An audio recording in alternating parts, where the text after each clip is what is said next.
Today we're privileged to have with us two inspiring and accomplished artists and activists who are here to share with us their work, their passions, and their perspectives. To begin, we'll hear from Oscar and Emmy Award-winning Pakistani documentary filmmaker Sharmeen Obaid Chinoy, and how she risks her life every day to impact and bring about social change. And we'll also see some of her amazing work. So let's get started. Please help me welcome media consultant Marlene Edmonds, today's moderator. Thank you.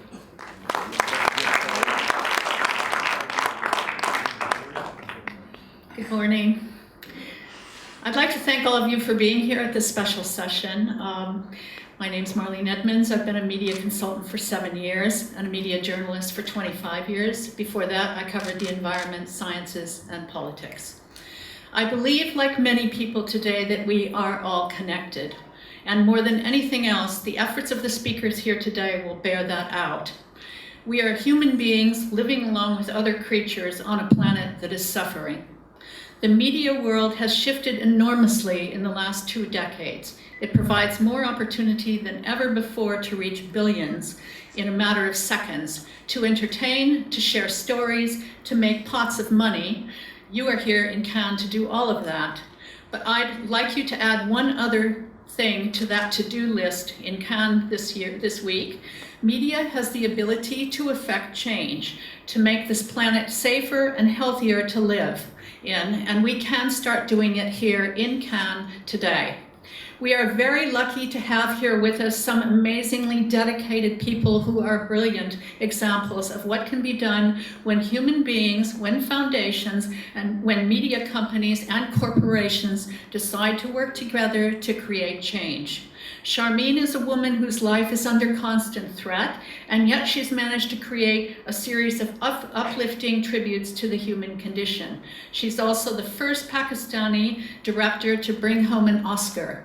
She's been awarded an Emmy, and she's also created Pakistan's first animation.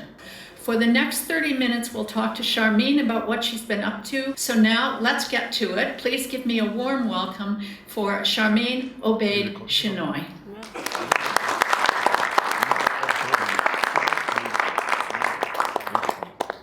Good morning.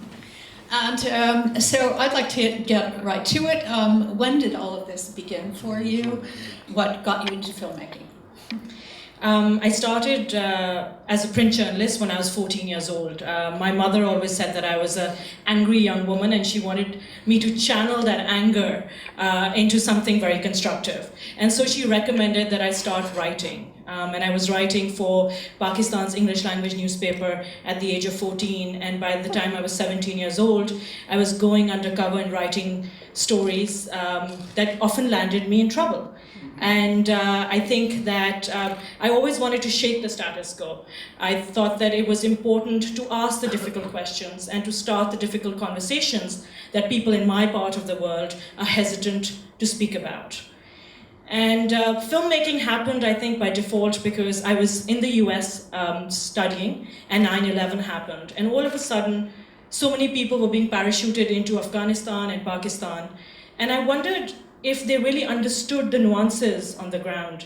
And I felt that I was somebody who had straddled two worlds. I was studying in the US, but I was born and raised in Pakistan. And I, being a political science and economics major, decided to become a filmmaker. And that's how the journey started. I had never studied film. I just went out there with a camera and off began the journey. It's a time that one can do that actually right now. We've got so much technology at our hand that it's not easy to do it, but it's possible. So now your life is constantly, you're being constantly harassed for trying to promote your films in certain quarters of the world, and your life seems to consist of having more courage every day than most women face in a lifetime. How do you do it? Well, I think it's important to make a difference in some way. So I like being a thorn in people's sides. I think that one of the greatest things that I've realized is that film can make a difference. It does get people to ask difficult questions, and it does change policy. I made a film in the Philippines about access to contraceptives, where women were having illegal abortions. And the reproductive rights groups were dead against having access to contraceptives. But my film helped lobby and allowed the government in Manila especially to get women to have access to contraceptives provided by the state. In Pakistan, where I've done a number of films, the film that won the Academy Award as Saving Face, once that film was out, the Punjab government, which is the largest government in terms of our provinces, changed their policy and made acid crime a crime that was processed through the terrorism courts, which meant that they had speedier justice. And it was all done because of the momentum that the film had. So film can play a powerful tool in changing perceptions. And I think it's important, especially in my part of the world, to continue to push the envelope. And, you know, we all live in difficult and trying times, and all of us have our own challenges. But I think I'd like to leave a better country for my daughters, and that's why I do what I do. Okay, thank you. And you are Pakistan's first Oscar winner for Saving Face. So were you surprised when you won it? Well, Saving Faces was an incredible film to make because it was about acid violence. So you had men who would throw acid, a coercive substance, on women's faces as a way of controlling them. So a woman turns down a marriage proposal, a man gets slighted, decides to throw acid on her face. Property disputes, a woman wants a divorce. And what I wanted to do in that film was show two different sides. So what happens when a woman decides to fight and use the judicial system to create change, and what happens when a woman does not fight. So the challenges that women face in Pakistan. So actually I'd like to play a clip from there.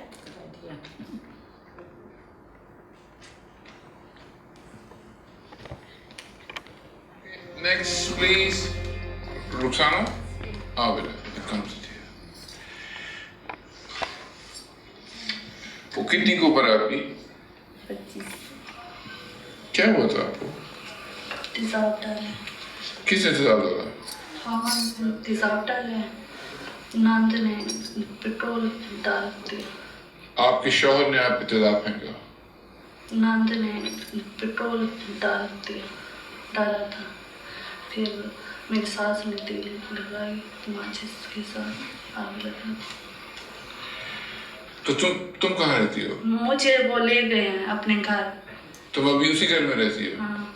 फिर मेरे बच्चे बीमार बहुत हो गए, मैं फिर खर्चा उनको नहीं बर्दाश्त कर सकती थी। मेरे बाप गरीब है, इसलिए मैंने सुलह कर लिया।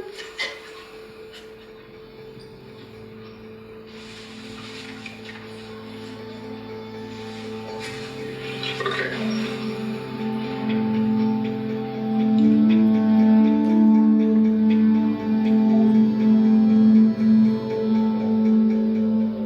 It makes me very angry.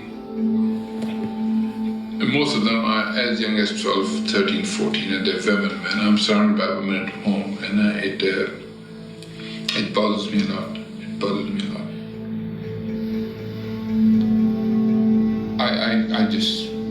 I cannot understand this.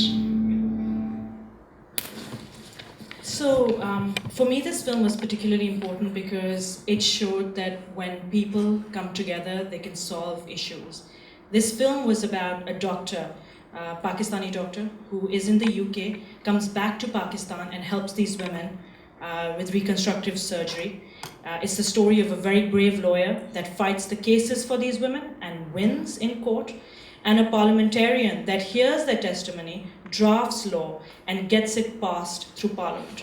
So when we were making this film, acid crime was not punishable in Pakistan. There was no law against it. By the time the film was finished, acid crime was a crime that was punishable by life imprisonment and $10,000, which is huge in Pakistan. So for me, that was very important to show not only the problems that exist, but the people who can come together to sort out those problems. story. I mean, I've heard of the acid attacks, but it's an incredible story. Yeah, on a lighter note, if we could say that, there's a film called Transgenders, and it was surprising to me that in the social structure of Pakistan, there would be a thriving transgender community. Actually, Pakistan has a thriving transgender community. You see them out on the streets, you see them at weddings, men dressed up as women, and really allowed to express that side of them. And so I'm going to play a clip from there. This is a character, her name is Sana, and she was one of my favorite.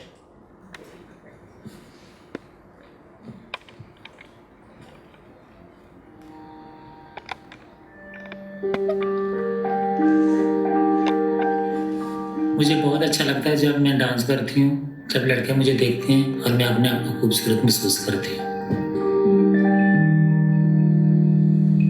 बचपन में छोटी सी थी, घर में रहती थी बहन भाइयों के साथ। फिर मुझे शुरू से शौक ये था कि मैं लड़कियों वाले कपड़े पहनती थी, उनके साथ ही बैठना उठना खेलना।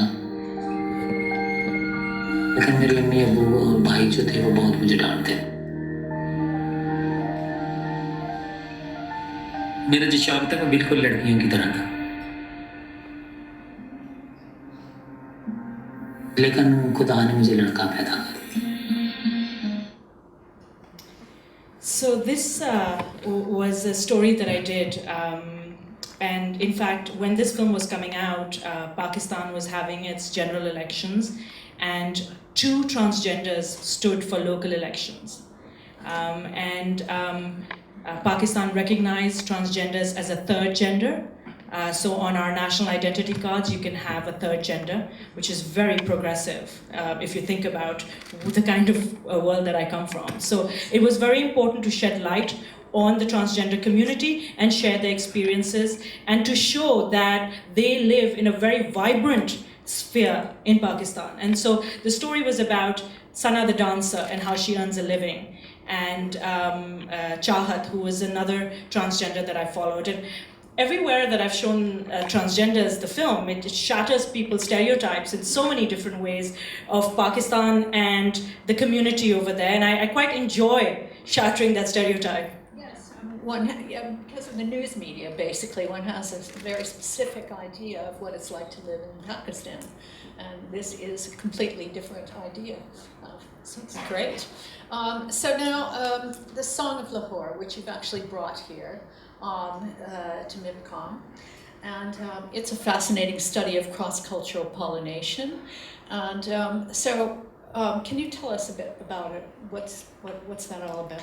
Song of Lahore is it's such an incredible story. I stumbled upon a group of jazz musicians in Pakistan, 50, 60-year-old men who had given up playing music because the patronage for music was slowly dying out, and these men played traditional Pakistani instruments. And while pop music is flourishing in Pakistan, everywhere around the world you find classical musicians find it hard to struggle, especially in the south where I come from. And so a very enterprising man got them together, and they produced this iTunes hit. They played Dave Brubeck's Take 5, and it became an iTunes #1 hit. And very soon afterwards, the Jazz at Lincoln Center in New York heard about them, and Wynton Marsalis called them to New York, and they played 2 sold-out concerts. So it is their story from Pakistan to New York, and the struggles that they have to pass their music from their generation to the next generation. I'd like to play a clip for you.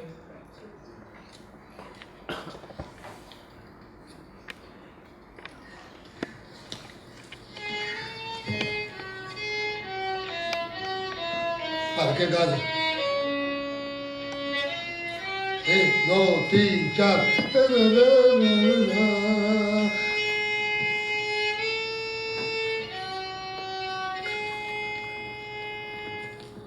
काफ़ी जगह गलतियां हुई तेरिया एक तो note B flat की जगह B ना चढ़ लग गया है 2 घंटे तो घंटा नहीं मिलता सारे दिन च मैं तेन कहना वो बजा गाना दूसरा जीना कहाँ वो भी जीना कहाँ फोर्स होंगी जी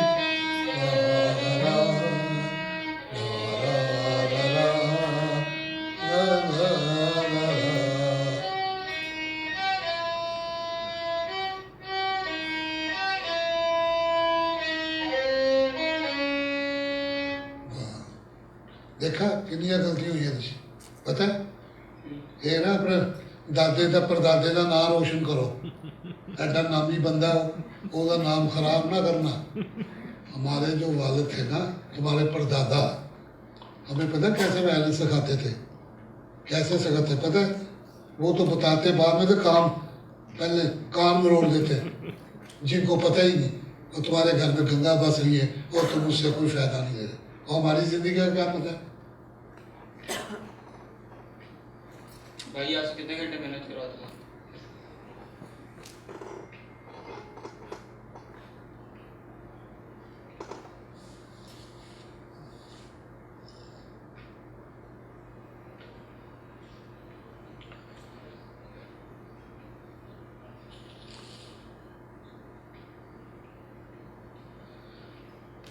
हम तो बीमार आदमी हैं पता नहीं हम कब चले जाए पीछे से तुम्हें कौन बताएगा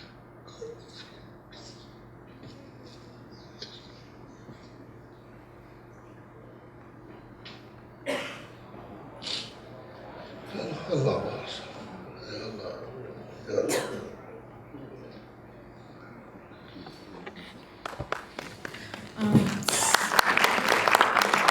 The story of the classical musicians is very tragic because they have, in Pakistan traditionally, it's passed from father to son. And because of a lack of patronage, these instruments are dying with that generation, and they haven't been able to pass it on to the next generation. And so this is, to me, a very special story about how these musicians, now that they have an iTunes hit and they had some momentum, they started actually using the traditional instruments to play jazz because they realized that there was no ear left for our own traditional music, so they started experimenting with it. And now they're going to be going on a world tour. They have an album that, since the film has been coming out, it's opening in theaters in the US November 13. And because of that, we have a number of American artists that we will be announcing very soon that are going to be collaborating with these musicians. And to me, that's, again, the power of film, because all we did was send this film to a number of very important people in the music world, and they responded. The story is incredible, actually. And how are the musicians reacting to all of this? I think they're shell-shocked because they just can't imagine that, many of them have don't even know what the internet is. And so it's incredible for them to see their music going across continents. And did you have a chance to interview the boy that was playing, and what was his feeling about the music? Unfortunately, it's a very simple fact. They said that music is not going to fill our stomachs. Okay. And so we need to get an education, and we need to do something other than education. Great. Well, this Three Braves is Pakistan's first animation and first attempt to create a culture of entertainment for kids, in fact. And what I loved about it was that it empowers children, both boys and girls, and they are the heroes. So can you tell us about this sort of phenomena in Pakistan, really? So I've been a documentary filmmaker for a very long time, and I decided that actually animation was something I wanted to explore. And the reason is that Pakistan is a country that more than 60% of our population is under the age of 25. And we don't have any local heroes. So an entire generation of Pakistanis are growing up who don't have cartoons, who don't have things that they can look up to. And so that's how this film came about. And I started working on it, and I took 3 years to set up an animation studio and get it out there. And when we were releasing it in Pakistan, we weren't sure at the box office what would happen. But we've had a history of releasing Pixar films and Disney films and in Pakistan, but never one of our own. And now this has become the highest grossing animated film that has ever played in Pakistan. And we are taking it out to the world. And I'm particularly proud because so many of our young children are looking at these heroes in this film. There are 3 children, 2 boys and a girl, and they have heightened cognitive powers, and they use those powers to make the town they live in a better place. So let's play a clip.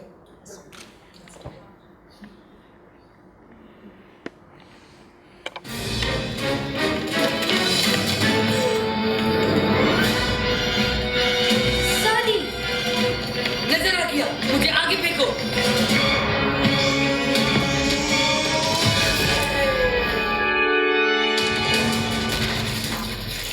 का ना लगा तो मैं अपना नाम बदल रहा हूँ.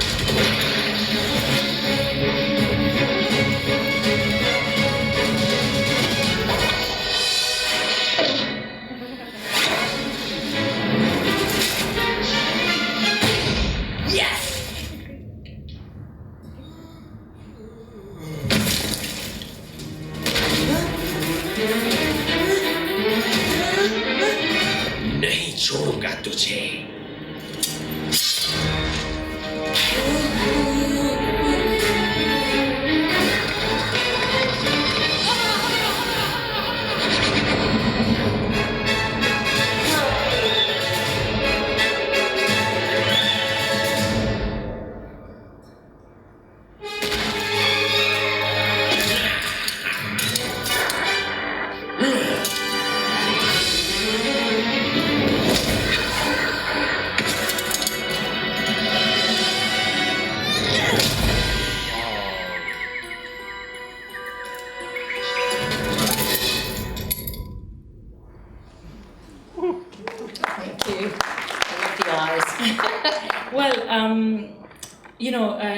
When I was making the film, so many people in Pakistan said no one's ever going to release this film, no one's ever going to see this film. And I was very fortunate to find partners that invested in the film, released the film, and really put their full weight behind the film.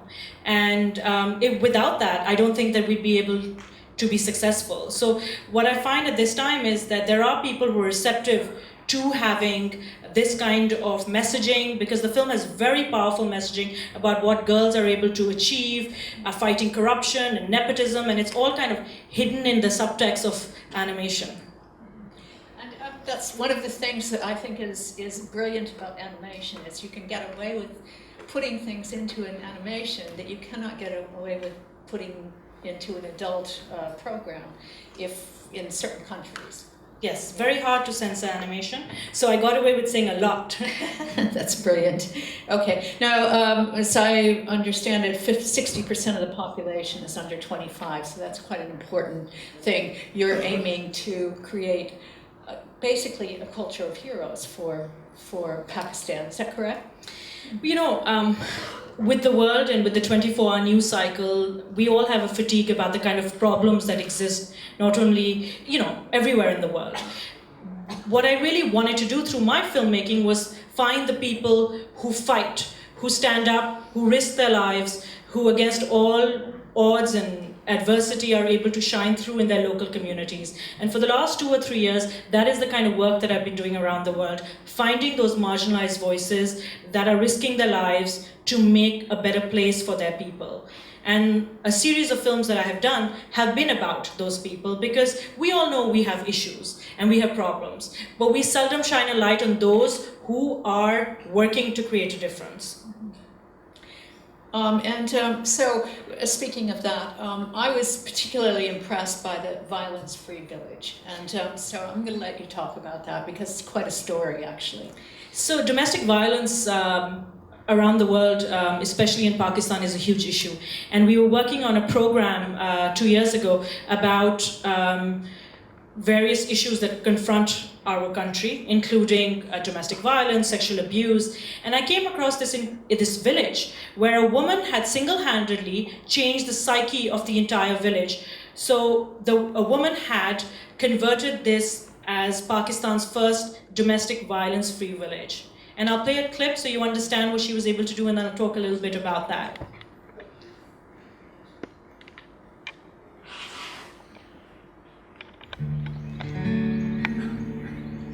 जब मेरा शोर दरवाजे से अंदर आता था ना, मुझे बहुत डर लगता था। कुछ भी हाथ में आ जाए तो मार देता था। कुल्हाड़ी आ जाती थी, जो सोटी आ जाती है। एक मरतबा मुझे मारा इन्होंने, इतनी मुंह से खून निकाल दिया इन्होंने। मेरे हस्बैंड कोई ना कोई बहाना ढूंढ के इस बहाने से बस मैं आगे हूँ और इसको मारूं, या ये आगे ज़ुबान चलाए इसको मारूं। जैसे उनकी जूती थी आवाज़ आती, जैसे मेरे दिल की धड़कन तेज होती थी। पहले मैं ये समझता था कि औरत को कोई हक हकूक नहीं है। औरत जो है ना वो एक जूती लाई दूसरी पहनी। Shaista Bukhari women's rights association की बानी है और ये इदारा पिपलवाला को घरेलू तशद्दुद से पाक गांव बनाने में कामयाब हुआ है। 5 साल से हम लोग ऑलमोस्ट इस कम्युनिटी में काम कर रहे हैं। हम लोगों ने औरतों को एम्पावर करना शुरू किया, उनके साथ सोशल एंटरप्रेन्योरशिप को भी हमने बढ़ाया ताकि वो इकोनॉमिकली एम्पावर हो सकें, और मर्दों के साथ कुछ कम्युनिटी लीडर्स औरतों को बनाया ताकि वो औरतों के लिए बेहतरी के लिए काम शुरू कर सकें। ये देखिए, ये लगी हुई ये तख्ते जो तशद्दुद से पाक घराना जो औरतों पे जुल्म करते हैं, इसलिए उनके मुंह बंद करने के लिए ये लगाए हैं। अब बहुत तब्दीली है भाई, जितना मर्द हकूक है उतना औरत हकूक है। अब जो नस्ल आ रही है ना, वो अब बहुत चेंज है।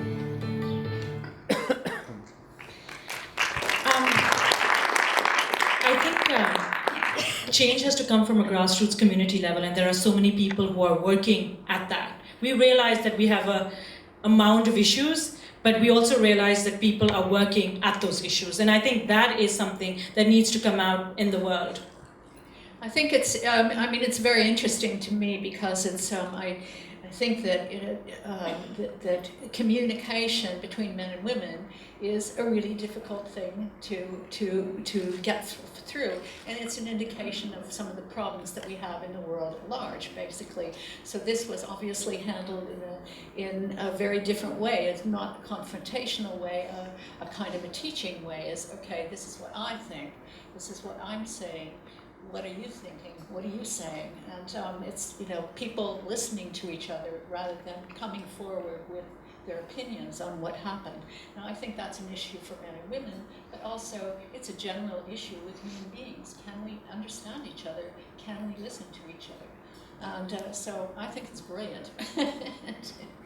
And so now we have 3 more clips, and I'm going to let you talk about them. One is Obaid Farouk. The other is Nasim, and these are I Love Karachi, and then Fatima's Dream. So, in the same vineyard of talking about all of the people that are creating and doing things on the front line, Pakistan is a country that's been affected by terrorism, with more than 50,000 people who have been killed in terrorist attacks and continue to die every single day. And there are so many people working on the front lines to rescue and to stop terrorism. And so I'm going to start with Obaid Farouk and share his story with you.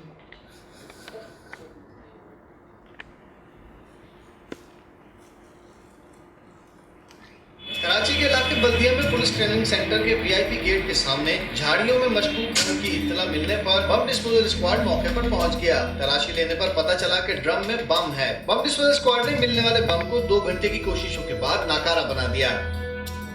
हमारी जो जान है वो समझ लें सूली पे टंगी रहती है हर वक्त, और नई से नई आईडी मिल रही है, नए से नए जो है जो दहशतगर्द हैं वो अपने हरबे इस्तेमाल कर रहे हैं।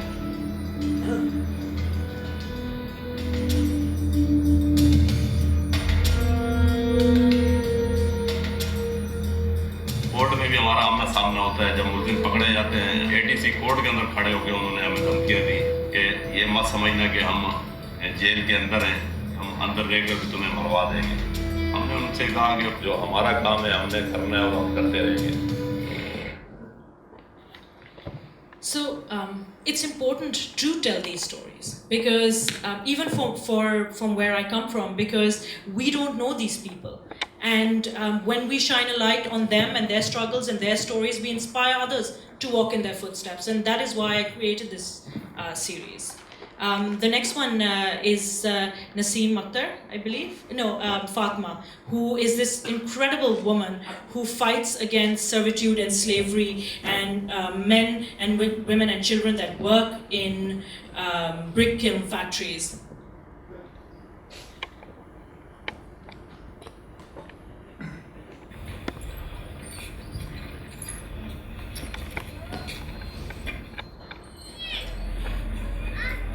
Fatma's family has made personal sacrifices for her cause. The attack has made her even more determined to achieve her goal. अस्सलाम वालेकुम जी, आप इधर क्या आपकी है हैसियत, पोजीशन, मालिक हैं और क्या है?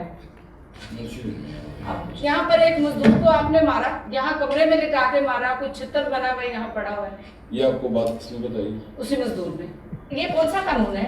ये जंगल में रहते हैं, हम इंसानों में नहीं रहते। क्या हमारा रात नहीं है? नहीं। हम पैसे भी देते हैं। क्यों देते हैं? वो आप जो है ना हमारे काम को डिस्टर्ब कर रहे हैं। नहीं, मैं नहीं डिस्टर्ब कर रही, मैंने तो उनको वो आ गए। तो आप कहते हैं कि कारोबार मत करो, हमें कह दें। नहीं, आप करें, लेकिन ऐसा कारोबार नहीं करें जिसमें आप लोगों को मारपीट करें। चलो भी चल, तो कोई काम नहीं गए थे, निकलो। हम यहाँ पे कोई बंदा साढ़े लागे ना लगे। अगर आपने बंद नहीं किया, आप मेरी बात सुने। नहीं, आप गलत काम नहीं कर रहे हैं। आप जैसे पढ़े लिखे लोग ये इस तरह की बात करें। अच्छा, आराम से बात। हमने आपके साथ अच्छा, चुप कर दे। मैं नहीं चुप करती। किराया मुझे चुप। मैं आपकी गुलाम नहीं हूँ। लोगों को आप बंद करके मारते हैं, मैं आपकी गुलाम नहीं हूँ। मैं ये जो काम कर रहा हूँ, ये इतने लोगों का रोजगार लगा हुआ है, आप इस रोजगार से क्यों खराब कर रहे हैं? आप मुझे हल्फिया ये कह दे कि आपके इसी गड्ढे पे, जिसको आप अपना घर भी कहते हैं, जिसको आप यहाँ पे छितर नहीं मारे मजदूर को, तो फिर बात मैंने ना किसी को कहा। मैं आपकी बात को, मैं इस बात से इन्फाक नहीं कर रहा। So, I always say that Pakistan's biggest assets are its kick-ass women and the work that they do. She's just one of them. And she's been shot. Her brother has been paralyzed because of the work that they do. But yet they continue to fight on. And it's because of her and the fight that she does that so many families have been freed from this kind of slavery. This is indentured servitude, basically. Absolutely. So what happens is that a family cannot afford to pay for medicine for their kids or for their daughter or son's wedding, and they take a loan from the owner of the brick kiln, and that loan basically, the inflation and the interest upon it accumulates, and it gets passed from one generation to another. So by the time their child grows up, he has or she has an enormous loan to pay back. And because these people are illiterate, you often find that the numbers have been fudged. And so what she's doing is educating people about their rights and how to get freed. Okay, well, we've got 16 seconds left, so can you get the other clip in? Yes, let's play the clip and I'll talk just a little bit about that.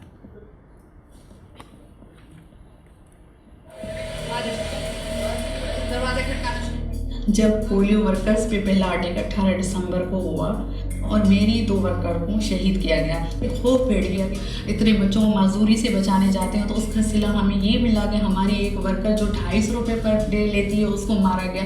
बच्चे हैं छोटे। अब ये इस तरह polio होता है कि हम सिक्योरिटी के साथ जाते हैं।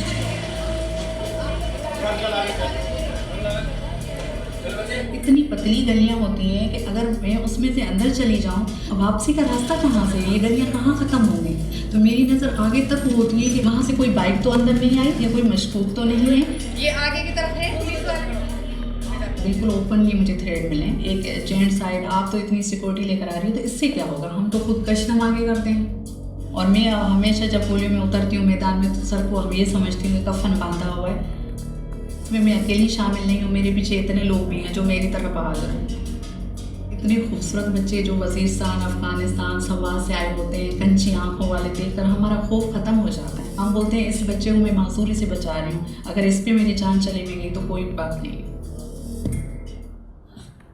Naseem was killed a few months after we made this film.